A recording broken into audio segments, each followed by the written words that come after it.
घटना चक्र में आपका बहुत बहुत स्वागत है। सबसे पहले आज का एजेंडा। अन्ना आंदोलन को अगवा कर बनी आम आदमी पार्टी में भी सियासत, सत्ता और निरंकुश नियंत्रण का घिनौना खेल। बड़ा सवाल, क्या सत्ता और सियासत का ये है असली चेहरा या फिर बेनकाब हो रहे हैं सत्ता के सौदागर? जी हाँ, अन्ना के आंदोलन को अगवा करके बनी आम आदमी पार्टी आज वाकई आम पार्टी बन गए। जो स्थिति इस पार्टी में है, जो स्थिति आपको देखने को मिली होगी, आप लगातार देख रहे होंगे।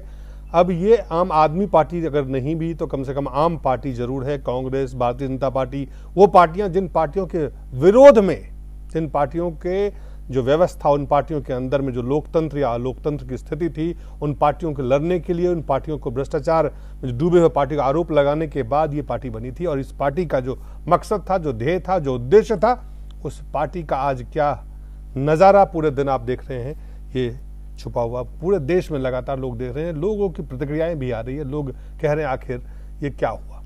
हमारा भी सवाल ये है कि क्या ये हो क्या रहा है और इसका क्या मायने है, इसके सियासी क्या मायने हैं। लेकिन पहले हम देखते हैं आम आदमी पार्टी के अंदर जो कुछ हुआ, जो आरोप प्रत्यारोप लगे, उसके कुछ अंश आपको हम दिखाते हैं। सबसे पहले योगेंद्र यादव ने जो आज कहा, जो कुछ तमाशा हुआ, उस तमाशा के बाद क्या कहा आप खुद सुने। मुझे बहुत दुख के साथ कहना पड़ रहा है कि इस राष्ट्रीय कार्यकारिणी की बैठक में लोकतंत्र की हत्या हुई है। यहां मारपीट चल रही है। हमारे साथ रमजान चौधरी हैं, नेशनल काउंसिल के मेंबर। इनको काउंसिल की मीटिंग के बाउंसर्स ने लात मारी और इनके शायद हड्डी में चोट पहुंची है। मीटिंग के अंदर पहले से माहौल था, भाई ने भाषण देना शुरू किया और उस भाषण के बीच बीच में पार्टी के एमएलए कपिल मिश्रा, नितिन त्यागी, इन सब लोगों ने अरविंद जी के भाषण के बीच में खड़े होकर नारे लगाना, गद्दारों को बाहर करो, ये सब करना शुरू किया। पहले से तय था कि मीटिंग में हंगामा किया जाएगा। भाषण के एकदम बाद खड़ा होकर कहा कि गोपाल राय प्रेसिडेंट बनेंगे। फ्लोर से उसका विरोध हुआ, उसको सुना नहीं गया और तुरंत लोकपाल को इस मीटिंग के अंदर आने नहीं दिया गया। गोपाल राय को 1 मिनट में चेयरमैन बना दिया गया। अगले दूसरे मिनट में प्रस्ताव पेश हो गया। हमने कहा कि इस प्रस्ताव पे चर्चा होनी चाहिए। गोपाल राय कान बंद करके बैठ गए, कहते मुझे लिख के भेजिए। और जब तक वो हम कह रहे थे कि हम लिखते हैं, इस बीच में वहां मनीष सिसोदिया खड़े होकर वोटिंग करवाने लग गए।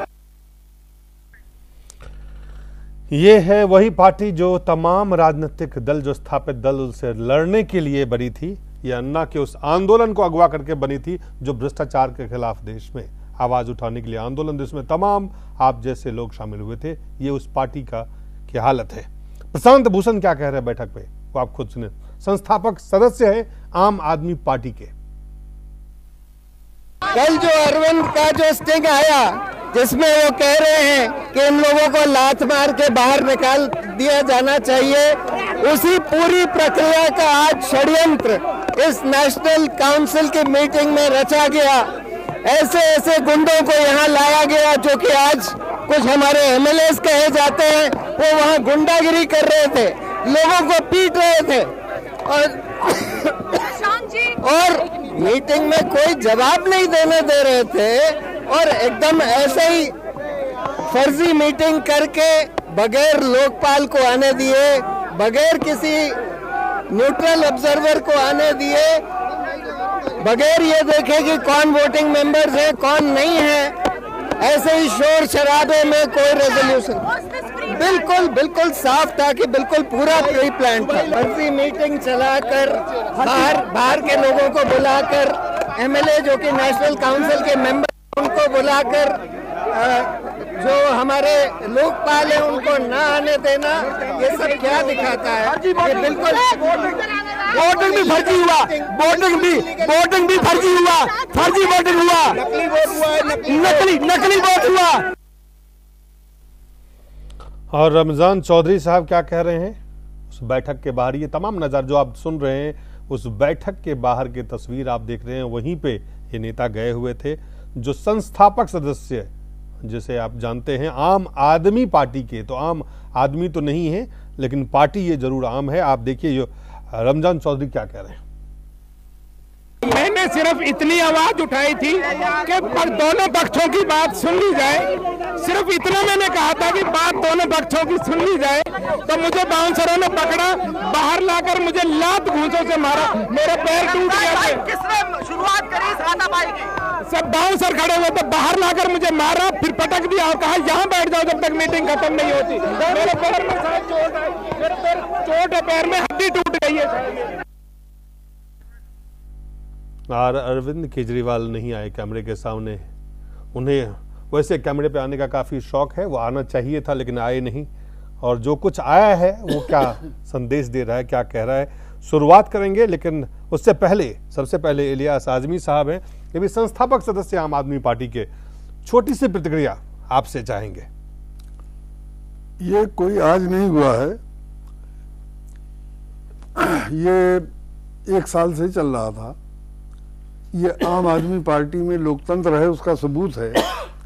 ये लोकतंत्र का सबूत है मारपीट? नहीं, लोकतंत्र का सबूत ये है कि जो मारपीट हुई, जो बाउंसर्स थे। नहीं, क्यों आप मेरी जबान में नहीं, नहीं, आप कह रहे लोकतंत्र का सबूत है, तो क्या सबूत यही है? या तो आप मुझको कहने दीजिए। नहीं, आप कहिए जरूर, लेकिन सवाल का जवाब दीजिए। इलियास आजमी साहब, सवाल का जवाब दीजिए। आप ये मत कहिए लोकतंत्र का सबूत है, तो मैं ये कहूंगा कि लोकतंत्र का सबूत अगर ये है, नहीं बता रहा हूँ सबूत क्या है जी। खत्म होना चाहिए। आप मेरी जबान में अपनी जबान मत डालिए। बिल्कुल नहीं, मैं दम तो मुझको आप सिर्फ भाषण मत दीजिएगा, बस भाषण जी। मैं कब जवाब दीजिए। मैं कह रहा हूं कि ये विवाद बहुत दिन से चल रहा था। लोकतंत्र का सबूत ये है कि उसके बावजूद, सारी बयानबाजियों के बावजूद, उनको डायरेक्ट नहीं निकाला गया जिस तरह कांग्रेस में और भाजपा में और सब में निकाला जाता है, बल्कि पहले उनको पीएसी से बाहर किया गया। पीएसी के बाहर भी वोटिंग करके हुआ, स्टेप वाइज। हाँ, उसके बाद 10 दिन तक बातचीत हुई। 10 दिन की बातचीत के बाद जब उन्होंने कह दिया कि जो शर्तें तय भी हुई हैं, हमको विश्वास नहीं है आपके ऊपर कि आप उस पर अमल करेंगे, तो कानम है। उसके बाद फिर कोई रास्ता नहीं रह गया था, या तो मीडिया में 1 महीना और चलने देते और या तो फोड़े का ऑपरेशन कर दिया जाता। ये फोड़े का ऑपरेशन कर रहे हैं, कह रहे हैं कि ये एक कई अवधेश जी, आप भी आम आदमी पार्टी पे लगातार देखते आ रहे हैं। जो बात योगेंद्र यादव कह रहे थे, प्रशांत भूषण कह रहे थे, रमजान चौधरी कह रहे थे और इलियास आजमी साहब कह रहे हैं। पहले तो दिलीप जी, मैं बड़ी विनम्रता से आपने जो अपने आरंभिक वक्तव्य दिए और उसके प्रति अपनी आपत्ति प्रकट करता हूं, इसलिए कि आपने कहा कि अब वह आम हो गई है, मतलब वो वाकई खास थी। पहले तो मुझे इस शब्द पर आपत्ति है। दूसरा, आपने उनके आंदोलन की बात की। ये वैसे ही है जैसे साधु फकीर और धर्म प्रचार का चोगा ओढ़े हुए अपराधी और भोगियों को वाकई साधु और फकीर मान लेना, जो आप कह रहे हैं। यह वैसे ही है जो भविष्य के भोग के लिए धर्म प्रचार का नाटक करते हुए उन नौटंकीबाजियों को मान लेना कि यह वाकई धर्म प्रचार कर रहे हैं। आपके ये, इसलिए मैं आपत्ति प्रकट कर रहा हूं। आम आदमी पार्टी जिस दिन उसके बनने की आधारशिला 29 जुलाई 2012 को रखी गई थी, उस दिन ही मैंने टेलीविजन पर कहा था कि यह पूरा नाटक उपवास का रचा ही गया था बनाने के लिए। 21 आदमी के जो हस्ताक्षर आए वो एक पाखंड था, उसमें योगेंद्र यादव, प्रशांत भूषण, आनंद कुमार तीनों शामिल थे। ये अब अन्ना अभियान के बीच में बहुत लोगों को मालूम नहीं है, मैं बिल्कुल उस फैक्ट बता रहा हूं कि उस बीच में अरविंद, मनीष अलग अलग राज्यों में, हिमाचल में, उत्तराखंड में, हरियाणा में, गुजरात में जाकर बैठ के कर रहे थे पार्टी बनाने के लिए। तो उनकी अलग महत्वाकांक्षाएं थी। जिस महत्वाकांक्षा में अरविंद केजरीवाल प्रमुख थे, मनुष्य उसके पूरक थे, वहां जगह केवल उसी के लिए थी जो इन दोनों के उस महत्वाकांक्षा और पूरकता के पूरक बन सकते थे। तो यह बिल्कुल पहले साफ बात है। लेकिन अब मैं दूसरी बात कह रहा हूं कि जैसे इलियास साहब कह रहे हैं, बताइए, ये 1977 से लेके 74 के आंदोलन के आदमी है, 77 में जनता पार्टी में रहे। मुझे आश्चर्य है कि इसको लोकतंत्र कह रहे हैं। हमारे देश की पार्टियों का क्षरण और विचलन हुआ है, वहां भी कई बार मारपीट गाली गलौज हुए हैं, लेकिन क्या आपने इसके पहले किसी नेता की राष्ट्रीय किसी पार्टी के राष्ट्रीय नेता को यह कहते हुए सुना है कि अरे कमीने हैं, वो कमीने जाले को लात मार के कोई बाहर कर देता? मैं समझता हूं कि भारत के राजनीतिक इतिहास में किसी शीर्ष नेता ने किसी पार्टी का इस प्रकार की भाषा तो अपने पार्टी के संस्थापकों के बारे में प्रयोग नहीं किया होगा। तो जो उन्होंने कल कहा था, उन कमीनों को आज लात मार के उन्होंने बाहर कर दिया। वो इतना ही हुआ है, उनकी नजर में वो कमीने थे, लात खाने लायक थे, उनको उन्होंने निकाला है। लेकिन मैं अभी इस पर आने के पहले दिलीप जी, जिस पर मैं चाहूंगा कि आप लोगों आप ध्यान आकर्षित हो और शुरुआत वहां से करिए कि ये जो घटना हुई है इसके लिए आप शर्मनाक कर दीजिए, निंदनीय कह दीजिए, सब छोटे पड़ जाएंगे। लेकिन सबसे पहले जरा ये देखिए कि क्या दुनिया की कोई बड़ी से बड़ी जासूसी संस्था, बड़ी से बड़ी खुफिया एजेंसी भी आपसी बातचीत का इतना स्टिंग करती होगी जितना आम आदमी पार्टी के नेताओं ने और कार्यकर्ताओं ने आपस के किया? पत्रकार तक का भी स्टिंग कर लिया। पता नहीं कौन किसका स्टिंग कर रहा है और कल किसके बारे में क्या बातें बाहर आ जाएगी। अरविंद केजरीवाल ने जनता को कहा कि भैया जैसे ही कोई घूस मांगे तुम ये बटन दबाओ और स्टिंग कर लो।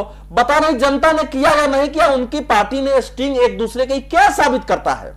ये साबित करता है कि इस पार्टी में किसी को किसी पर विश्वास था ही नहीं। सब एक दूसरे के प्रति अविश्वासी थे, सब मानते थे कि यह हमारा विरोधी है। केवल स्वार्थों के कारण एक जमघट खड़ा हुआ था, अभी भी स्वार्थों के कारण वो जमघट है और उस जो स्टिंग इसके प्रमाण है। तो ये जो स्टिंग की बाजी शुरू हुई है, इसके परिणाम क्या है कि अब बाकी नेता, पत्रकार, लोग भी आपस में फोन पर बात करने से डरने लगे हैं। कौन किसी को फोन पर शिकायत करेगा? एक बार इलियास साहब कुछ कहना चाह रहे हैं, पूछता हूं मैं, आपसे कुछ कहना चाह रहे हैं, सुन लीजिए। हाँ, आप पूछ लीजिए। मैं ये कह रहा हूं कि हरिकेश बाबू की मुझे शिकायत करनी हो इनके पार्टी के आला कमान की, कैसे फोन करके मैं बात कर पाऊंगा? ये जो एक राजनीतिक संस्कृति में भय और स्टिंग के भय और आतंक पैदा कर दिया इस पार्टी ने, लात मारे, आपस में लड़े हो जाए, लेकिन जो उन्होंने ये पैदा कर दिया है स्टिंग का राक्षस, वो राक्षस इस देश के संपूर्ण राजनीतिक वातावरण को, सार्वजनिक जीवन को, मीडिया को, हमको लगता है कि इस सब को लील जाएगा, इस सब पर गोबर और दुर्गंध ऐसा डालेगा कि उसकी महक की बीमारियां फैलती रहेंगी। पहले स्टिंग तो हमारे 2013 के चुनाव में जो कैंडिडेट लड़ रहे थे उनका हुआ, मीडिया पर आया, वो स्टिंग तो हमने नहीं किया। चलिए वो स्टिंग आपने नहीं किया था। जो कौन सा स्टिंग? पहला स्टिंग तो आपने किया स्वामी अग्निवेश का, और उसका स्टिंग करके आपने टेलीविजन को दे दिया। आपने अन्ना अभियान के समय ये स्टिंग की शुरुआत कर दी थी। चलिए उस स्टिंग पे आज हमारी चर्चा नहीं है, स्टिंग पे अलग से चर्चा करेंगे। लेकिन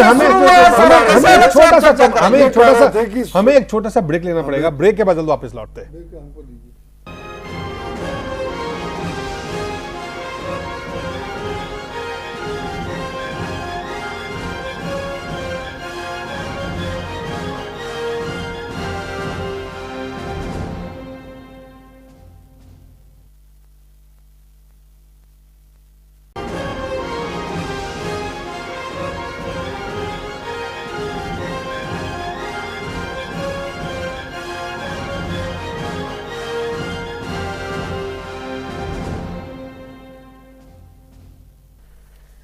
एक बार फिर से स्वागत। हम चर्चा कर रहे हैं अन्ना के आंदोलन को अगवा करके बनी आम आदमी पार्टी में जिस तरह का सियासत, सत्ता और निरंकुश नियंत्रण का संघर्ष वहां पे, और जिस तरह का घिनौना वहां पे खेल चल रहा है, और जिस तरह के बयान आ रहे हैं, जिस तरह से लड़ाई, लात, घूसा, बाउंसर, शायद पहली बार बाउंसर को बुलाया गया हो किसी पार्टी के, उसमें जो नेताओं को आप सुन रहे थे, बता रहे थे, और जिस तरह के षड्यंत्र की बात कर रहे थे। तो हरकेश जी, ये पार्टी वही पार्टी है, ये वही पार्टी है जो कांग्रेस, भारतीय जनता पार्टी जैसे, बिल्कुल मैं आपके पास आ रहा हूं, ये एक बार में कि ये वही पार्टी है, नई पार्टी है। सबकी बात का इकट्ठे जवाब दे देंगे। जी, मैं आपके पास आता हूं। लिया सब हरकेश जी आपसे शुरुआत करते हैं। देखिए, एक बात मैं बताऊं, इस पार्टी के बारे में आप लोगों ने इस चैनल पर कई बार डिस्कशन किया।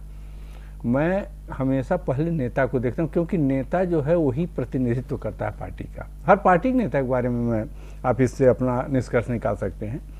चूँकि ये नई पार्टी बन रही थी, नई नई बातें कर रहे थे ये लोग, तमाम आदर्श की बात और नैतिकता की बात कर रही थी, इसलिए इन पर निगाह थी। हो सकता है भाई कोई सही काम अच्छा करें, लेकिन अन्ना आंदोलन के ज़माने से ही मैंने देखा, एक तो अन्ना को ही धोखा दे करके पार्टी बनी, क्योंकि अन्ना को नहीं आइडिया थी कि हमारे साथ काम करने वाले लोग कोई नई पार्टी बनाने की योजना बना रहे हैं, लेकिन इनके मन में योजना थी, क्योंकि ओवर एम्बिशियस लोगों का एक बहुत बड़ा समूह वहाँ पर इकट्ठा हुआ था। तो मैं आप लोगों की इस पर कहा था कि जो इस पार्टी के नेता हैं ये बहुत ही सेल्फ ओपिनिएटेड व्यक्ति हैं और एरोगेंट हैं, ओवर एम्बिशियस हैं, इनटॉलरेंट हमको तभी मालूम होते थे, किसी की बात को, वॉइस ऑफ डिसेंट को टॉलरेट न करने की एक इनके विशेष प्रवृत्ति है। ऐसे लोग जनरली ऑटोक्रेट होते हैं, डिक्टेटर्स होते हैं, आर्बिट्रेरी फंक्शनिंग में विश्वास करते हैं, ये एक खास किस्म का नेचर होता है। और इस आदमी के बारे में धीरे धीरे ये बात पूरी तरीके से साबित होती जा रही, क्योंकि देखिए इस पार्टी में कई इंपॉर्टेंट लोग भी जुड़े थे। अभी तो एडमिरल रामदास ही हैं, बेचारे बेइज्जत किए जा रहे हैं, उनको कहा जा रहा है कि तो आप आइए ही नहीं, उनको भी आना चाहिए, अगर वो फाउंडर मेंबर हैं तो आना चाहिए था। खैर छोड़िए, वो कुछ और ही मामला है। गोपीनाथ एक थे, कैप्टन गोपीनाथ, अपने एयरलाइंस वगैरह को छोड़ करके या क्या करके फिर वो भी इसमें शरीक हुए थे। एक लेडी IFS ऑफिसर थी, उसने भी छोड़ा इस पार्टी को, यही सब तरह के आरोप लगा करके। अभी दमानिया इनका साथ दे रही थी, जो महिला है अंजलि दमानिया। मेधा पाटकर ने आज छोड़ा।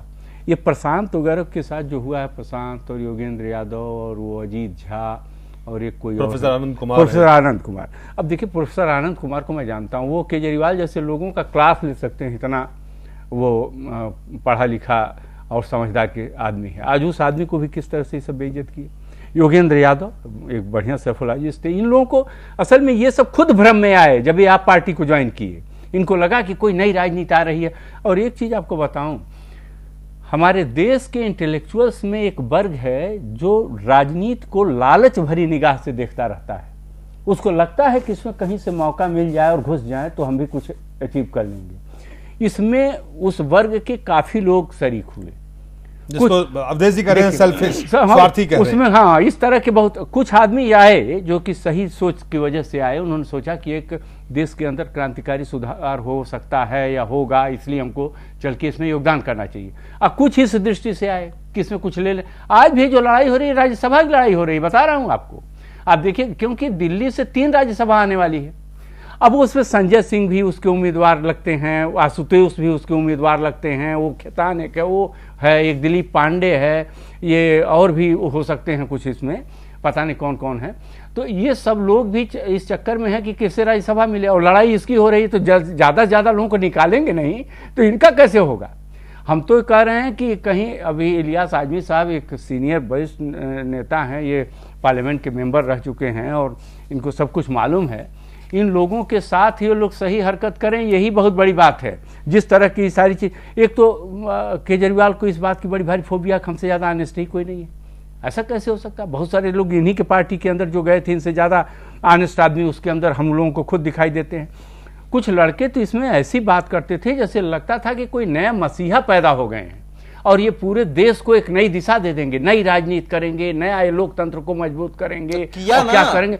ये जवाहरलाल और गांधी जी से ज्यादा बड़े बड़े राजनीतिक लग रहे थे कि ये सब होने वाले हैं। जो फ्रीडम स्ट्रगल के बड़े बड़े लोग थे, मौलाना आजाद थे और सुभाष, ये सरदार वल्लभ भाई पटेल वगैरह जो कि आए आज़ादी के बाद लोग, ये सारे लोगों से बड़े नेता ये सब लग रहा था कि दिखाई दे रहे हैं। लेकिन ऐसा एक्सपोज हुए हैं, ये जो स्टिंग किया है इन लोगों ने और जिस भाषा का प्रयोग किया उस पर सब लोग डिस्कस कर रहे हैं, मुझे बोलने की कोई ज़रूरत नहीं है। एग्जैक्टली वो जो प्रशांत ने कहा बिल्कुल सही कहा है कि जो कल स्टिंग पर बोला दिखाया गया है वो आज करके दिखा दिया, लगता उसी की सारी तैयारी थी। तो इस तरह से कोई पार्टी नहीं बनती है। हमने असम गण परिषद को भी देखा कि वो किस तरह से बनी और किस तरह से उसका समाप्ति हुआ।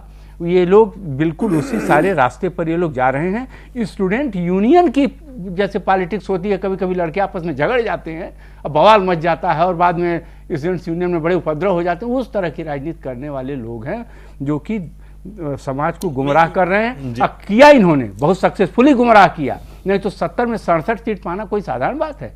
और देखिए, हमको अब्राहम लिंकन की इसमें एक बात हमेशा याद आती है जो उन्होंने कहा था, you can fool all the people some of the times, some of the people all the times, but not all the people all the time. तमाम। और केजरीवाल को मैंने एक चीज और देखा, जो आजकल के हिंदुस्तान की सारी राजनीतिक पार्टियों के कल्चर धीरे धीरे बनता जा रहा, ज्यादातर का जो मुख्य नेता होते हैं वो 4 तरह के एलिमेंट अपने साथ रखते हैं: दलाल, चाटुकार, चुगलखोर और साजिश करने वाले। ये एलिमेंट इनके भी इर्द गिर्द आ गए, तो जब ये आ गए तो दूसरों से भिन्न कहाँ है? आम पार्टी हो गई। उनको होना तो ही सब होगा। और ज्यादा तो बात नहीं कहनी चाहिए। कई लोगों को अब मैं टीवी पर देखता हूं तो लगता है कि इनका वजन बहुत बढ़ गया है, फिजिकल वजन में बता रहा हूं। जब से ये सरकार बनी है तो अब से देखिए ये लोग क्या क्या करते हैं। जी पुष्पेंद्र, इस पूरे चीज को अगर हम देखें, एक पार्टी बनी, लोगों में एक उम्मीद लोगों के साथ कि देखिए इस देश में वो तमाम पार्टियां जो किसी न किसी परिवार के हाथ में हैं, तमाम पार्टियां ऐसे हैं जहां लोकतंत्र नहीं है, वहां ये पार्टियां वो हैं जिनमें तमाम खामियां हैं जो आपकी समस्याओं का समाधान नहीं कर सकता है। हमें एक ऐसी पार्टी बनानी है जो सिर्फ भ्रष्टाचार मुक्त भारत नहीं बल्कि आम जनता के काम को भी कर पाए। और उस पार्टी की अगर स्थिति, हालांकि आजमी साहब कह रहे हैं कि ये कोई नई बात नहीं है, पहले से चल रहा है, लेकिन लोगों के लिए, जिन लोगों ने उम्मीद, भरोसा, जिन लोगों ने यकीन किया, उनके लिए क्या यहां से?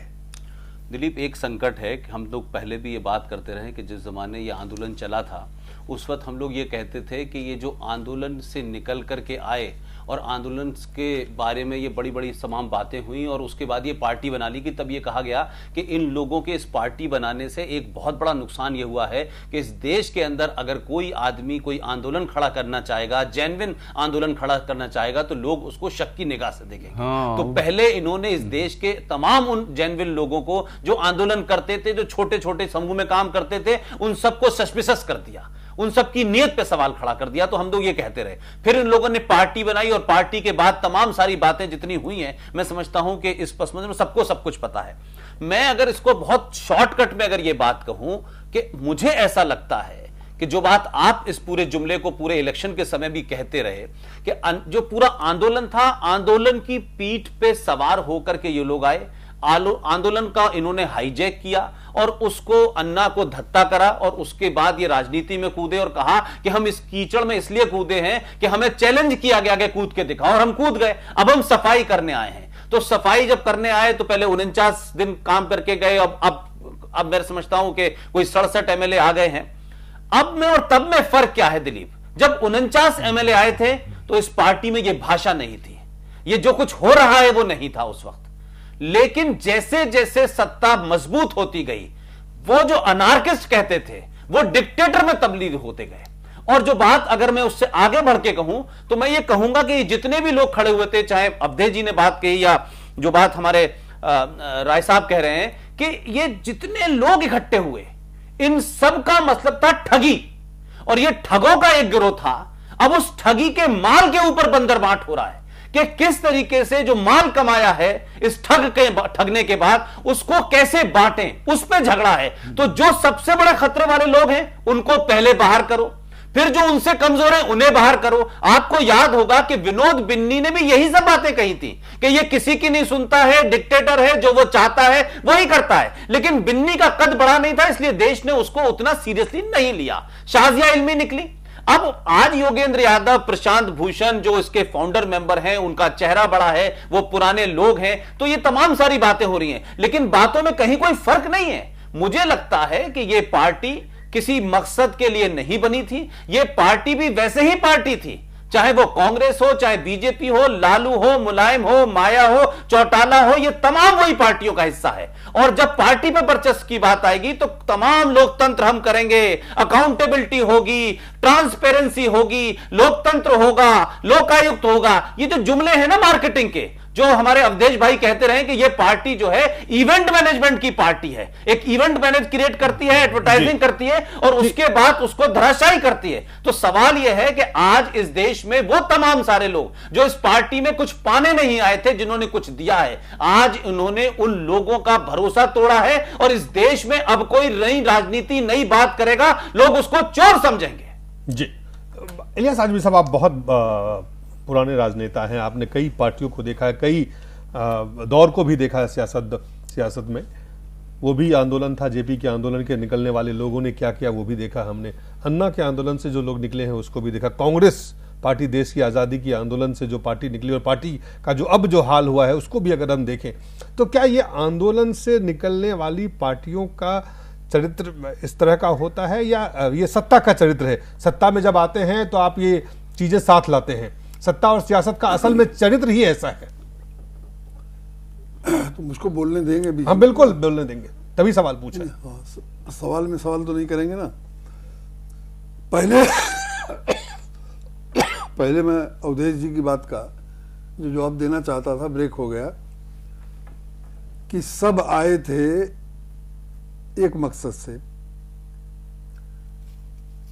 और मैं कहता हूं कि कोई भी उस मकसद से नहीं आया था।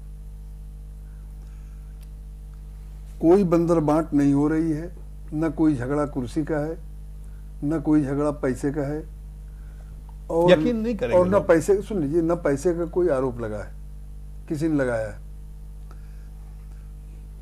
झगड़ा है उन्हीं मुद्दों का, जैसे अंदरूनी लोकतंत्र, इस पर काफी विवाद का एक साल से चल रहा था। जैसे अरविंद केजरीवाल की राय थी कि हमको दिल्ली चुनाव से पहले कोई चुनाव नहीं लड़ना चाहिए। मैं भी उस राय का विरोधी था, लेकिन वो अपनी राय पर अड़े रहे, उस पर विवाद हुआ, और शांति भूषण जी से ज़्यादा काफ़ी विवाद हुआ उसमें, नेशनल एग्जीक्यूटिव की मीटिंग में जो संगरूर में हुई थी। वहाँ से विवाद बढ़ता गया। अब की बार भी विवाद इस पर बढ़ा कि कुछ लोगों को जो टिकट दिया जा रहा था या दिया जा चुका था, घोषित हो चुका था, उनमें से कुछ लोगों के ऊपर उनको एतराज़ था प्रशांत भूषण को कि ये इनके अंदर ये खराबी है, इनके अंदर ये खराबी है, इनके अंदर ये खराबी है। तो 12 लोगों को दिया था, 12 का कि जांच का काम। ये डिटेल इसमें किसी की दिलचस्पी नहीं। मेरा सवाल देखिए, आप अगर नहीं आप अगर आप इन चीजों को मैं इसीलिए कह रहा हूं, आप देखिए, मुझे मेरा सवाल है, मेरा सवाल सुनिए कि क्या ये सत्ता का चरित्र ऐसा होता है? बिल्कुल नहीं। अभी मैं आता हूं उस पर जी। पहले मैं बीच में अवधेश जी की बात का जवाब दे दूं कि अगर सब स्वार्थ के लिए आए थे तो मुझको बता दीजिए कि मैं 2 बार लोकसभा का मेंबर था, बहुजन समाज पार्टी की यूपी में सरकार थी, अभी 2 साल उसका टर्म बाकी था, 2.5 साल। मैं उसको सभी नहीं आए थे, सभी इसलिए नहीं, मैं उसको छोड़ के क्यों आता?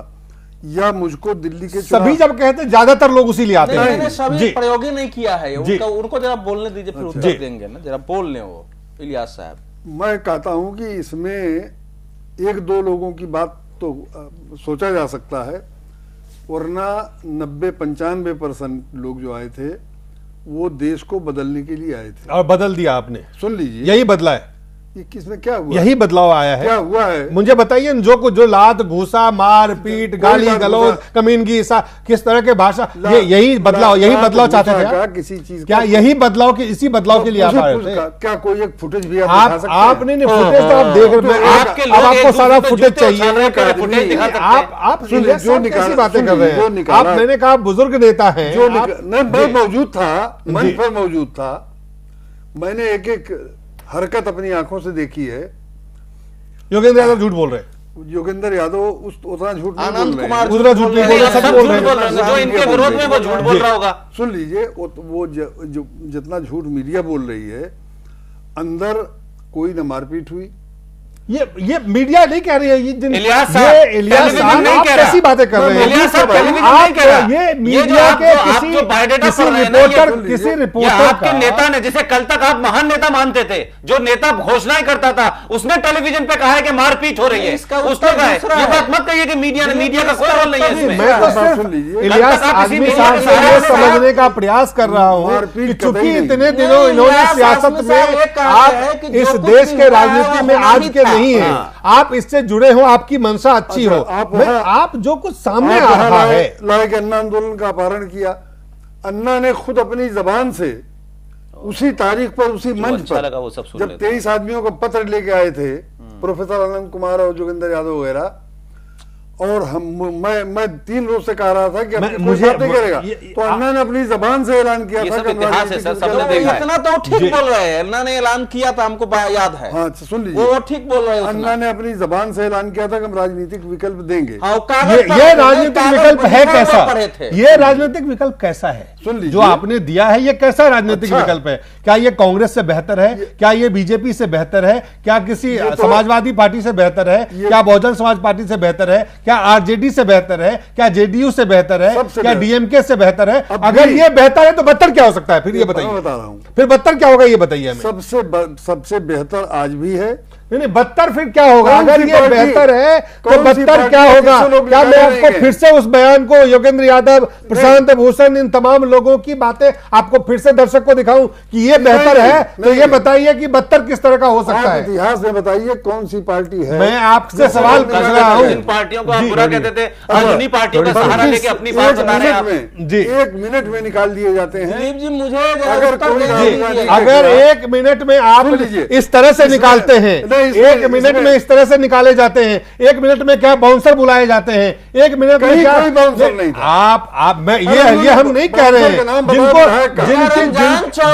रमचांद चौधरी ने बाहर आके बयान दिया कि जब मैं बोलने के लिए खड़ा हुआ तो बाउंसर मेरे सामने आ गए, धक्का देने लगे मेरे बाहर, उसके कारण मेरे पैर में मोर आ गया। मिश्रा का विधायक का वो लड़का है, नौजवान है, उसको बाउंसर उन्होंने समझ लिया होगा। वो विधायक अच्छा, विधायक भी मारते हैं। चलिए आप विधायक भी लोगों को मुझे यहीं से सवाल उठता है कि आप जैसे बुजुर्ग अनुभवी राजनेता जो इस देश के, आप कहते हैं कि आप स्वार्थ से नहीं आए थे और आप इसको दुरुस्त करने आए थे। अजीब बात कर रहे हैं। जब द्रौपदी का चीरहरण हो रहा था तो भीष्म पितामह वहीं बैठे हुए आंख बंद किए हुए थे, क्योंकि उन्होंने रक्षा उसका व्रत ले लिया था। कृपाचार्य, द्रोणाचार्य हमारे हिंदू में सब बैठे हुए थे।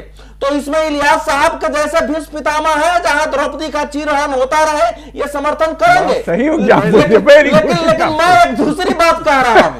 ये कह रहा था इलियास साहब कि पहले से चल रहा है। भाई पहले से क्यों चल रहा है? और एक पैसे योगेंद्र यादव ने उठाया था कि ये 2 करोड़ के नकली पैसे बिल्कुल गलत तरीके से, ये डर्टी मनी है, इसको लोकपाल को दीजिए। ये सवाल उठाए गए कि हमारे चुनाव में भाजपा से ज्यादा खर्च हो रहा है। जो ये 2.25 लाख के होर्डिंग लगे हैं, 1200 होर्डिंग, वो पैसे कहां से आए? वो नहीं डाले गए, ये सवाल उठाया गया।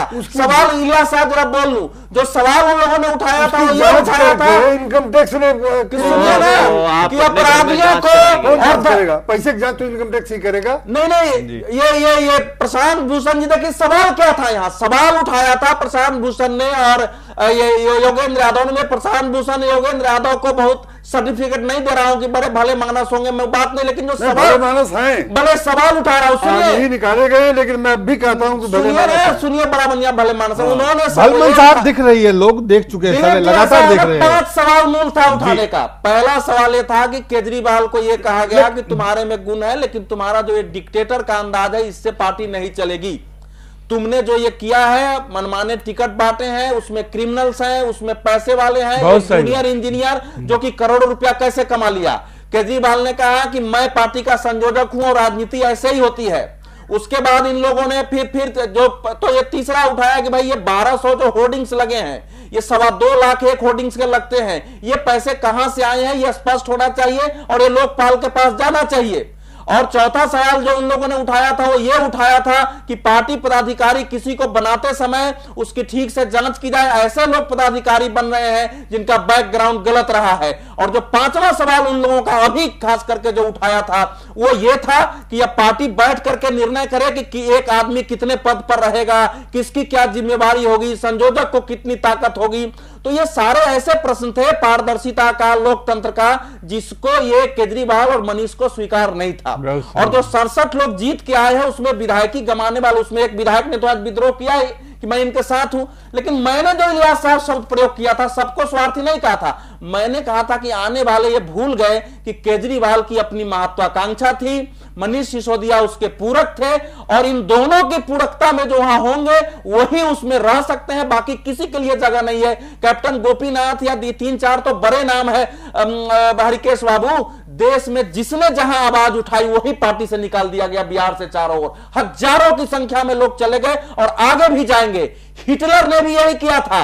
शुरू में जर्मन राष्ट्रवाद के नाम पर देश से एक एक ईमानदार देशभक्त लोग उसके साथ जुड़े थे, पत्रकारों ने उसका साथ दिया था, क्योंकि बरसाई के शीश महल में जो जर्मनियों के साथ व्यवहार हुआ था उसका एक प्रतिशोध था। तो भारत में राजनीति के गिरावट का एक प्रतिशोध था, लोग आए थे, लेकिन हिटलर ने अंत में उन्हीं लोगों को कुचला, सारे अखबारों को बंद किया और फिर जो अपना अधिनायकवाद स्थापित किया। तो मैं केजरीवाल को एक मेंटल केस मानता हूं, जैसे कि हिटलर है। जो हिटलर का मैं एक छोटा प्रतिरूप मानता हूं। ये तो भारत में अनेक पार्टियां हैं, नहीं तो ये व्यक्ति इलियास आदमी जैसे लोगों को अधिनायकवाद चला सकता है। एक दिल्ली सरकार में क्या सकता है, चलेगा नहीं, दिल्ली लेकर के क्या करेगा, लेकिन मानसिकता वही है, जो आम जो कुछ वहां पे पार्टी के कार्यकर्ता थे वो क्या सोचते हैं इसके बारे में, वो भी आपको हम दिखाते हैं। प्रधानमंत्री के बारे में क्या राय है? आम आदमी की नेशनल काउंसिल की जहां बैठक हो रही है उस समय हम लोग वहीं पे खड़े हैं। आप देख सकते हैं जिस तरीके से यहां पे पूरा जमावड़ा लगा हुआ है, सारे समर्थक यहां पे इकट्ठा हैं, दोनों तरफ के समर्थक, चाहे वो आम आदमी पार्टी के अरविंद केजरीवाल के समर्थक हों, चाहे देखा जाए तो प्रशांत भूषण और योगेंद्र यादव, सभी के समर्थक यहाँ पे इकट्ठा हैं। नारेबाजी यहाँ पे बाकायदे की जा रही है और कुछ समर्थन में, कुछ अगेंस्ट में यहाँ केजरीवाल के हाय हाय की भी लग रही है। एक तरीके से यदि कहा जाए तो पूरा फिल्मी स्क्रिप्ट यहाँ पे देखने को मिल रही है, जिसमें एक्शन होता है, ड्रामा होता है, इमोशन होता है। योगेंद्र यादव यहाँ धरना पे बैठे, केजरीवाल उसके बाद अचानक निकल जाते हैं। आइए जरा समर्थकों से ही बात करते हैं। यहाँ पे समर्थक भी हैं कुछ लोग। आप लोग देख रही होंगी इस तरीके का जो एक ड्रामा देखने को मिल रहा है, चाहे दोनों तरफ से, कैसे आप लोग देखते हैं? क्योंकि कार्यकर्ता हैं आप लोगों ने पार्टी को बनाई है, आप लोगों कैसे आप लोग दिखती?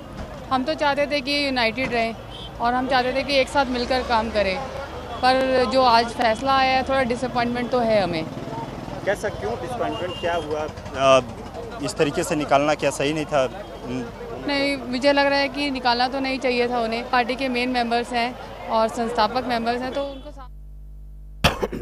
पुष्पेंद्र, एक कार्यकर्ता का व्यू होता है कि वो किस तरह से यंग है, उनकी क्या सोच होती है? निराशा से बोल, निराशा लोगों में है। ये बहुत बड़ा धक्का ये जो निराशा है सिर्फ एक उनके कार्यकर्ता है वहां तक नहीं है, उन मतदाताओं भी निराशा है जो दिल्ली में एक स्पष्ट भारी बहुमत से, प्रचंड बहुमत से अरविंद केजरीवाल को समर्थन में मतदान किया। नहीं, ये तो फ्री पानी और फ्री बिजली के लिए जो देश में लोग जो नए राजनीतिक प्रयोग करके, चाहे कांग्रेस में जो खामियां थी, भारतीय जनता पार्टी में जो खामियां थी, जो क्षेत्रीय दल है उसमें जो खामियां हैं, उनसे लड़ने के लिए जिनके इरादे थे, जिस बात को इलियास आजमी साहब कह रहे हैं, मैं इनसे स्वीकार करता हूं कि इनके नेक इरादे होंगे कि हमें कुछ अच्छे करने हैं। क्या वो नेक इरादे ऐसी स्थिति के बाद जो कुछ हो रहा है, उस नेक इरादों, उन नेक इरादों वाले लोगों का क्या सोच, किस तरह की सोच बन रही है? इनडिफेंसिबल केस है, इसको डिफेंड नहीं किया जा सकता, लेकिन लोग उनकी पार्टी में भी, मैंने कह दिया ना कि हर पार्टी के, चलिए उनके पार्टी को छोड़ते हैं, लेकिन आगे की सियासत। तो वही मैं बता रहा हूं आपको कि ये एक बड़ा दुर्भाग्यपूर्ण स्थिति हुई है, क्योंकि लोग धोखे में पड़ करके इस पार्टी को ही समझ करके कि ये आदर्शवादियों और नैतिकता जो राजनीति में घट गई है, पिछले बहुत वर्षों में बड़ा गिरावट आई थी, उसकी भरपाई करें। ये लोग एक सही सोच के लोग हैं, ये सही काम करेंगे और फिर से राजनीति को उस स्तर पर ले जाएंगे जो आज़ादी के बाद की राजनीति इस देश को मिली थी। लेकिन बहुत लोगों को मायूसी हुई है, बहुत निराशा हुई है, क्योंकि अभी देखिए वो लड़की जो बोल रही थी, कार्यकर्ता, उसको कितना दुख था, तकलीफ था, बोले भी क्या, वो अपनी भाषा को उसने बहुत संयमित तरीके से, एक अफसोस भरी बात उन्होंने कहा कि ऐसा होना नहीं चाहिए था लेकिन हुआ। तो कहने का मतलब यह है कि पूरी तरह से ये लोग एक्सपोज्ड हैं। मैं अवधेश जी की बात से पूरा एग्री करता हूँ। कोई भी संस्था, कोई भी संगठन, भले चाहे वो लोकतांत्रिक तरीके से या किसी भी व्यवस्था के जरिए चलता हो, उसका जो शीर्ष व्यक्ति होता है वही मेन व्यक्ति होता है, जिसके की व्यक्तित्व, उसके विचार, उसकी कार्यप्रणाली सब कुछ प्रभावित करती है। ये केजरीवाल के व्यक्तित्व का जो उन्होंने विश्लेषण किया है हिटलर से जोड़ करके, वो आज नहीं तो कल वो निश्चित रूप से साबित होगा। लेकिन हिंदुस्तान चूंकि बहुत बड़ा देश है, 125 करोड़ की आबादी वाला देश है, ये आज के इस काम से जिस तरह एक्सपोज हुए हैं, अब पूरे देश को बेवकूफ़ बना पाना बड़ा मुश्किल काम इनके लिए होगा। अदरवाइज ये रास्ते पर, उसी रास्ते पर जा रहे थे। अगर ये चीज़ यहाँ एक्सपोज ना हो गई होती तो देश के साथ बड़ा धोखा होने का खतरा था, मैं बता रहा हूँ आपको।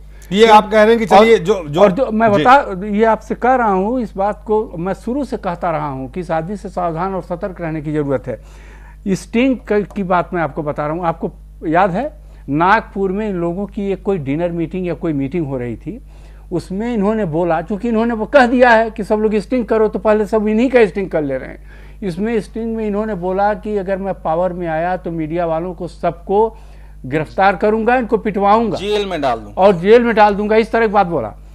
जब मीटिंग खत्म हुई और किसी ने वो दे दिया, आप ही लोग दिखाने लगे, फिर आप ही लोग इनसे पूछने लगे कि क्या आपने बोला। इन्होंने कहा, मैं दोनों सुना हूं, वो अपनी बात बता रहा हूं, किसी कहीं नहीं। बिल्कुल। इन्होंने कहा कि नहीं मैं ऐसे कैसे कह सकता हूं, इतना बड़ा झूठ बोला। तो एक बात तो सीधा एक्सपोज हुआ कि ये आदमी कोई बात मन में कुछ है जिसे कहीं व्यक्त करता है, जहां सीक्रेट मीटिंग समझता है कि है, और उसके बाद उसको डिनाई कर सकता है। जो इसके मन के अंदर एक दुर्भावना से भरी हुई जो बातें हैं उसकी अभिव्यक्ति होती है, और फिर उसको डिनाई भी कर दे रहा है।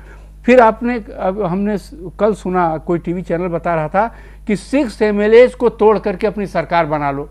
ये भी इनकी पार्टी में, या इन्होंने कहा है, किसी ने कहा इसका भी स्टिंग हुआ है, वह भी आया। नहीं, सुन लीजिए, है ना, एक मिनट इलियास साहब, आप बेशक जवाब दीजिए। स्टिंग जो एक के बाद दूसरा हुआ है, दिलीप साहब टाइम नहीं देते। नहीं, मैं आपका तीसरा स्टिंग जो गाली दे करके हुआ है, मैं उन गाली के शब्दों को एक भी का रिपीट नहीं करना चाहता। वो लात मार करके किस तरह से निकालना, उसमें जो लात मारने के बाद जो चुप हो रहे हैं, और उसमें आप देखिए उसमें 2-4 सेकेंड बुदबुदा रहे हैं, ये कुछ कहना चाहते थे, कोई अश्लील शब्द, लेकिन उतना इन्होंने पता नहीं कैसे अवॉइड कर दिया, उसको इन्होंने अवॉइड करके बोला है। तो इस तरह का जो स्टिंग आ रहा है, इससे पूरी मानसिक बुनियादी चरित्र ऐसे लोग आपको बताओ, कोई बुनियादी चरित्र पैसे वाली बात जो उन्होंने उठाया है, यह भी बुनियादी चरित्र का हिस्सा है। सारे लोगों को लग रहा था कि इसमें पैसा जो है, चुनाव में बड़ी बड़ी पार्टियां जो नेशनल पार्टियां, उनका तो पैसा भाई खर्च हो रहा है, नेशनल पार्टियां हैं, बहुत पुरानी है, बहुत पैसा इनके पास है, बहुत लोगों को मोबिलाइज किया है, कौन कौन दिया है, लिया है, वो सब अलग इशू है उनके साथ। उनके ऊपर तो उनको कलंकित भी कर ही रहे थे। इनके पास कहां से इतना पैसा आ रहा था जो पानी की तरह से बह रहा था, जिसके बारे में उन्होंने कहा 1200 होर्डिंग लगी, एक होर्डिंग पर 100-2 लाख खर्च हुआ है। यह सवाल भी उन लोगों ने उठाया, और यह भी सही है, मैं आपको बता रहा हूं, मेरे लोगों ने बताया कि पैसे लेकर के इनके पार्टी में जो टिकट बटा, पहले भी जैसे मान लीजिए किसी से 1 करोड़ रुपया मिला, टिकट मिल गया, दूसरे ने जब 3 करोड़ दिया, 2 करोड़ दिया, तो उसका काट करके उसको दिया गया। ये सब सवाल अभी अवधेश जी ने कहा है कि उनके पार्टी के लोगों ने ये सब सवाल उठाए थे। हमको उसी समय लोगों ने बताया कि तो तमाम पैसे वालों को और गलत लोगों को टिकट मिला। वो जूनियर इंजीनियर के पास कैसे पैसा आया? जूनियर इंजीनियर कहाँ के जूनियर, 1% शायद हो, कौन न लूट रहे हो, लेकिन उन्होंने कहा हमें पार्टी चलानी है।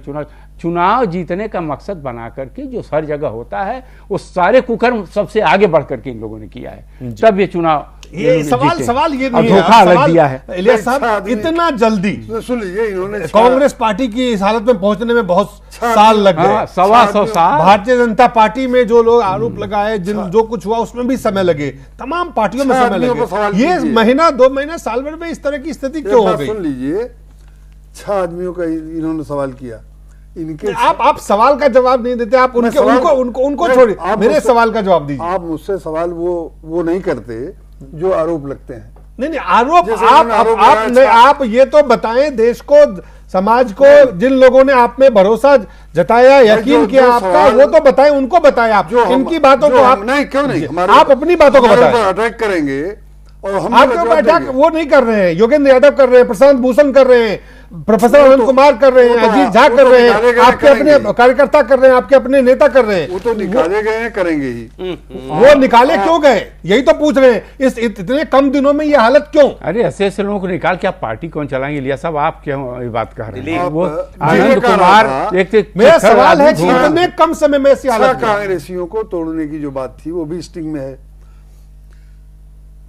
जब लोकसभा का चुनाव हो गया और पीएसी की पहली बैठक हुई, तो क्या नाम है होगा, तो अरविंद केजरीवाल ने नहीं उठाया था, मैंने उठाया था। मैंने कहा कि इस वक्त मैं आपसे जो सब मेरे पास समय, मैं ये जानना चाहता हूं, इतने कम समय में इतने ये हालत क्यों हुई, ये बताइए। हालत कौन सी हो गई? हालत बहुत बेहतर है आपके हिसाब से, बिल्कुल ठीक है, आपके पार्टी में सब कुछ ठीक ठाक चल रहा है। नहीं, सब कुछ ठीक। ये पार्टी वही पार्टी है जिनमें दिल्ली वालों ने भरोसा जताया, ये वही पार्टी है, इस पार्टी का वही चरित्र है। नहीं, इस पार्टी में इस पार्टी में वही लोकतंत्र है, वही लोकतंत्र के मूल्य है। कौन सा करप्शन किया इन्होंने? इस पार्टी में वही जो बलदेव जी कह रहे हैं कि जो 1200 होर्डिंग लगाए उसके पैसे कहाँ से आए, करप्शन किया है लेकिन अभी पता नहीं चल पा रहा। ये स्थिति इतने कम दिनों में सवाल है कि क्या यही विकल्प, क्या इसी विकल्प के लिए आप आए थे? बस स्टॉप वाले 2.25 लाख उसका रेट है। सवाल जो बस पर जो चमाचम चमकती है 2.25 लाख है, 1200 आपकी होर्डिंग लगी थी। 2.25 लाख 2.25 लाख लगता है एक का। मैं कह रहा हूं 1 लाख लगता हो 25। में सवाल वो नहीं है, सवाल है कि इतने आरोप लगे, यही हालत, क्या यही लोकतंत्र, क्या यही सोच, क्या यही विकल्प की आपकी तैयारी थी? यही विकल्प देने की बात आप लेके आए थे दिल्ली वालों के पास? वो तो विकल्प का पता लगेगा जब सरकार की कारकर्दगी को आप जांचेंगे। पार्टी ठीक है, अब सरकार कैसे चलेगी उसको, उस पर पार्टी को छोड़ दीजिए, आप सरकार के बारे में बात करिए। देखिए, समर्थन पार्टी को मिला था, पार्टी ने सरकार बनाई है, यहां पार्टी की बात हम कर रहे हैं। पार्टी का जो चरित्र, पार्टी के नेताओं का जो चरित्र सामने आ रहा है उस पर हम बात कर रहे हैं। चरित्र क्या सामने आया भाई? चरित्र आया है कि पार्टी बनी थी भ्रष्टाचार के खिलाफ, आप वहां पे आप अपने गुंडागिरी के खिलाफ, अपने लोकपाल, आपके पार्टी के लोकपाल को आप अंदर नहीं जाने देते हैं। लोकपाल मेंबर नहीं होता। आपके पार्टी के तमाम ऐसे लोग थे जो स्पेशल इनवाइट होते हैं, आप स्पेशल इनवाइट ही बना बुला लेते भाई जी। इतनी इंपॉर्टेंट मीटिंग थी तो बाउंसर, जितने विधायक वहां पहुंचे थे वो नहीं है एनएससी मेंबर। बाउंसर उनसे कोई हाँ, कहा था विधायक नहीं रहेंगे लेकिन विधायक थे सब। कल आया उसको भी आपने स्पेशल इनवाइट करके आपने बोला। मैं आप, मेरा सवाल आम आदमी पार्टी से नहीं है इलियास साहब, फिर से मैं एक बार रिक्वेस्ट करता हूं आपसे कि आप एक बुजुर्ग राजनेता के तौर पे कई पार्टियों के बाद इस पार्टी में, क्या यही विकल्प था, इसी विकल्प की आश में आप आए थे यहाँ पे? एक बात सुन लीजिए, जो हुआ है वो बहुत दुर्भाग्यपूर्ण है और जो कुछ हुआ है उसका, जिसके साथ हुआ है वो क्या करें? सुन लीजिए, जो कुछ हुआ है जी, उसका दुख इलियास आजमी समेत वो लड़की जो बोल रही थी उस सबको है, लेकिन दुख निकालने का हुआ है दुर्व्यवहार के जो आरोप हैं। मैं वहां मौजूद था, मीडिया तो नहीं थी वहां, मैं वहां मौजूद था और मैं ये बात यकीन के साथ कह सकता हूं कि थोड़ा सा हल्ला हुआ और ये लोग निकल के बाहर चले गए। अब बाहर गेट पर जो भीड़ हुई, उस भीड़ में विधायक, सवाल ये नहीं है कि आपके वहां पे हल्ला हुआ या नहीं हुआ। हाँ। सवाल ये नहीं है, सवाल ये नहीं कि वहां बाउंसर ने 2 थप्पड़ मारा या लात मारा या घूसा मारा, सवाल ये नहीं है। सवाल एक लार्जर सवाल है कि जिस राजनीतिक विकल्प की सोच, जिस राजनीतिक विकल्प की बात करके आपको दिल्ली वालों ने, दिल्ली के लोगों ने, देश में लोगों ने समर्थन दिया, क्या वो विकल्प है आम आदमी पार्टी या ये आम पार्टी है? पुष्पन, देखिए सवाल ये है ना, देखिए कि आज भी टेलीविजन पे बैठ करके इलियास आसमी साहब अपनी जाती ईमानदारी को जो है पार्टी की ईमानदारी बताने पे तुले हुए हैं। तमाम सारी दुनिया राजनीति करने के बाद इनको ईमानदार पार्टी नजर आई और उस पार्टी के अंदर जिसने इस देश के गरीब का, मजलूम का, मजबूर का, सबका भरोसा जीता और सबको उस भरोसे में लिया और उसको आज चौराहे पे बेच दिया। और आज भी उनकी पार्टी में योगेंद्र यादव और प्रशांत भूषण को केजरीवाल के नाम की जरूरत नहीं थी, वो हिंदुस्तान में पहले से जाने जाते थे, चाहे किसी कारण से जाने जाते हो। इन सब लोगों ने, चाहे योगेंद्र यादव का इस्तेमाल हो, कैरेक्टर इसी तरह का वही कहना चाह रहा हूं, आज जो कुछ सामने आ रहा है। देखिए हमेशा वो पार्टी, मैं वही आ रहा हूं। आप ये देखिए कि कांग्रेस पार्टी को 125 साल का इतिहास है। अभी चंद 2-3 दिन पहले हंसराज भारद्वाज ने क्या कहा है, आपके साथ में बड़े लीडर बैठे हुए हैं, कांग्रेस पार्टी का चरित्र 125 साल बाद आया कि वहां चापलूस, षड्यंत्रकारी, चाटुकार, ये तमाम सारे लोगों ने मिलकर पार्टी को खत्म किया और वही लोग अपने आसपास एक राउंड बनाए रहते हैं और हर ईमानदार आदमी को कांग्रेस पार्टी से या भारतीय जनता पार्टी से या और दीगर पार्टियों से बाहर निकाला। इलियास आजमी साहब जो है बहुत खूबसूरती से अपनी ईमानदारी को पार्टी का जो है पोस्टर बनाने पे तुले हैं और लगातार बार बार पार्टी का मैनिफेस्टो पढ़ के बता रहे हैं, हर घटनाओं का हर जगह वो आई विटनेस की हैसियत में बता रहे हैं और वो ये कह रहे हैं कि देखिए जब उनको निकाल दिया गया और अभी अब से पहले कह रहे थे कि 1 साल से चल रहा था। अरे भाई जब 1 साल से चल रहा था तो आप क्या कह रहे थे? तब भी आप टेलीविजन पे आके ऐसे लोगों को डिफेंड कर रहे थे। सवाल यह है कि कल इलियास आसमी को हाशिए पे खड़ा कर देगी ये पार्टी, तो इलियास आसमी साहब यही शब्द कहेंगे क्या? क्या आप गोपीनाथ को, क्या मेधा पाटेकर को, क्या राजमोहन गांधी को, क्या प्रोफेसर आनंद कुमार को या प्रशांत भूषण, ये तमाम साहब लोग आज बुरे हो गए क्योंकि केजरीवाल की चौकस अरे भाई मुझको कौन सा लड्डू मिल रहा है जाती तौर पे कुछ नहीं मांगा देने के उन्होंने टिकट देखिए सुनिए मैंने कुछ सुनिए लिया सुनिए मेरी क्या बात पार्टी? सुनिए मेरी टिकट बात नहीं, नहीं, आपके कंट्राडिक्शन देखिए आप कहते हैं कि पार्टी में तय हुआ कि भाई हमें चुनाव लड़ना है बाहर कोई नहीं लड़ केजरीवाल किससे पूछ के गए थे वाराणसी में चुनाव लड़ने किससे पूछ के पूरे देश में आपने लड़ाया लोगों को आपका स्वार्थ होगा तो मोदी के नाम पे लड़ने के लिए अपना कद बढ़ाने के लिए आप वाराणसी चले जाएंगे और अगर योगेंद्र यादव ये कहेंगे कि भ्रष्टाचार का एक बड़ा मुद्दा रॉबर्ट वाड्रा के खिलाफ जो आप लोगों ने उठाया था अगर वो हरियाणा में जाना चाहेंगे तो उनको लगता है उनका कद छोटा हो जाएगा लिहाजा उनको हरियाणा मत भेजो अब केजरीवाल चाहते हैं कि हमें दिल्ली के अंदर रहना है सवाल सबसे बड़ा यह है कि जिस वक्त आपके ऊपर स्टिंग ऑपरेशन आ रहे थे मुझे लगता है कि आपकी पार्टी के स्टिंग जो हैं वो स्टिंकिंग है सड़ गए हैं सड़ान आ रही है और जब उनमें से सड़ान आ रही है तो आप कह रहे हैं कि नहीं ये ऑडियो गलत है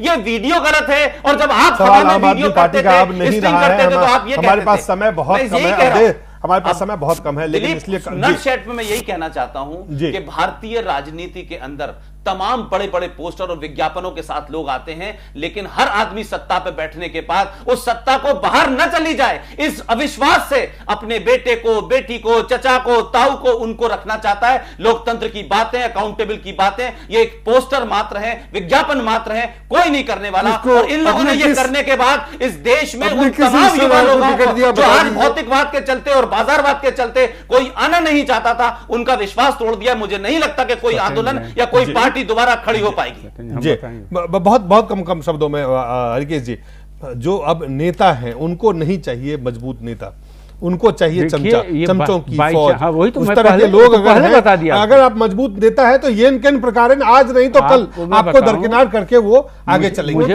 मुझे बहुगुणा जी की एक बात याद आती है उन्होंने किसी बड़े नेता से कहा था वो नाम मैं नहीं ले रहा हूं कि छोटे लोगों के बीच में बड़ा दिखना तो आसान होता है जब आप बड़े लोगों के बीच में बड़ा दिखिएगा तब असली बड़ा होइएगा जी अब वो स्थिति भारत के सियासत में अब नहीं अब ये आम पार्टी कोई भी आदमी ये देखता है कि कहीं कोई दूसरा वाला हमसे आगे न निकल जाए सब छोटी मानसिकता के 99.9% ये भारत के लीडर हो गए चरित्र है ये भारत के सियासी लोगों का ये व्यक्तिगत जो नेता आते हैं आज का चरित्र है और अंतिम बात कर रहा हूं ये पार्टी अपने समाप्ति की बिगिनिंग की कथा लिखना आज शुरू कर चुकी है जी ये इस पार्टी का क्या होगा मैं उस पर चिंतित नहीं हूं मुझे मेरा वो सवाल भी नहीं है अपने आने वाले सियासत में क्या लोग यकीन करेंगे जब आप कोई नया विकल्प लेके कल आपको जाना पड़ेगा तो दिल्ली की सरकार अभी मैं दिल्ली की सरकार नहीं माफी चाहता हूं मेरे पास समय कम है क्या मेरा सवाल बहुत पॉइंटेड है मैं आम आदमी पार्टी की बात नहीं कर रहा हूं मैं आम आदमी पार्टी की बात कहा था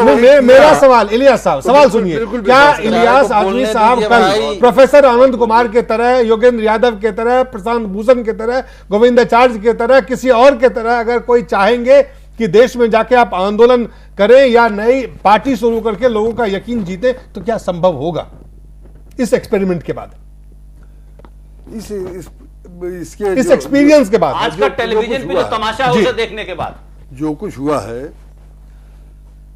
इससे ये कहिए कि हमेशा के लिए भरोसा टूट गया लोगों का ऐसा कुछ नहीं है न होगा चलिए ऐसा कुछ नहीं अवधेश जी हमेशा के लिए भरोसा नहीं टूटेगा जी कम से कम आम आदमी पार्टी ने अगले कुछ निकट भविष्य के लिए स्थिति पैदा कर दी कि लोग ये मानने को मजबूर होंगे कि भैया ये नया विकल्प आता है इससे घिनौना से बेहतर है कि हमको कांग्रेस बीजेपी और जो पार्टी है उसी को साथ हमको देना चाहिए देखिए ये ढोंग पाखंड और ठग से अपनी महत्वाकांक्षा को पूरा करने वाली पार्टी बनी थी वही है वही रहेगी इसमें हमको शांत हो जाएगा अवधेश जी पुष्पेंद्र जी इलियास साहब हरिकेश जी आप सब लोगों का बहुत बहुत धन्यवाद